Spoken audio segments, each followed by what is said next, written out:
देखिए, आज हम लोग इतनी भारी संख्या में यहाँ इकट्ठे हुए हैं, क्या हमें इस आंदोलन की जरूरत थी?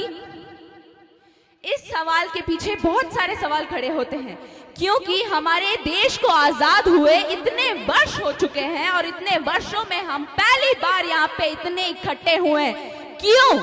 ये हमारा दुर्भाग्य है, क्योंकि हमारे समाज में शिक्षा की कमी है। इसीलिए अब तक हम राजधानी तक पहुंचने तक का भी नहीं सोच सके।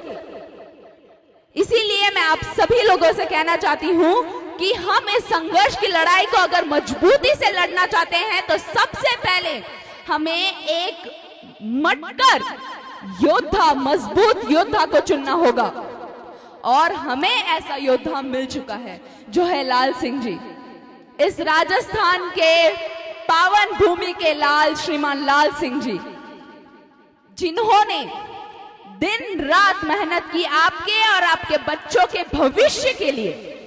तो मैं आपसे ये विनती करना चाहती हूं कि आप सब लोग इस संघर्ष की लड़ाई में उनका साथ दें, उसी प्रकार जिस प्रकार महाराणा प्रताप ने डीएनटी समुदाय की सारी जातियों को अपने साथ लेकर युद्ध लड़े और सारे युद्ध जीते, उसी प्रकार हम भी ये सारे युद्ध जीतेंगे, एकजुट होकर जीतेंगे। इसलिए मैं आप सभी लोगों से कहना चाहती हूं कि हम ज्यादा से ज्यादा एकजुट रहें, हम ज्यादा से ज्यादा यूनिटी में रहें और इस संघर्ष की लड़ाई को लड़ें।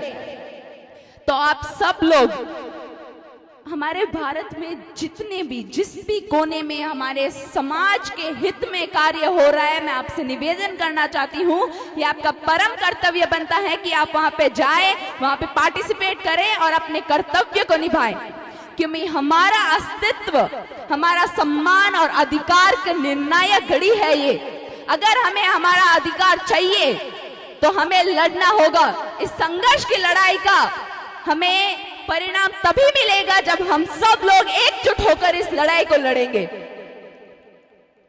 इसी के साथ जो हमें सबसे पहले तो हमारे हक से वंचित किया गया, हमारे देवासी समाज और डीएनटी समुदाय की सारी जातियों को ये हक मिलना चाहिए, क्योंकि ये हमारा हक है, हमारा जन्मसिद्ध अधिकार है। इसीलिए जो हमारे लाल सिंह जी ने कुछ कंडीशंस रखी है, जैसे कि 10% आरक्षण और देवासी, रबारी, रायका, इन सारे नामों को डॉक्यूमेंट में मान्य होना। इसी के साथ मैं गुर्जर समाज को धन्यवाद देना चाहूंगी, जिन्होंने संभल साहब जैसे बड़े महानायक को जन्म दिया, जिन्होंने अपने प्राणों की आहुति दे दी, बलिदान दे दी, जिन्होंने इतनी बड़ी लड़ाई लड़ी और न जाने उस लड़ाई में कितनों ने अपने बलिदान दे दिए, अपने प्राणों को खो दिया,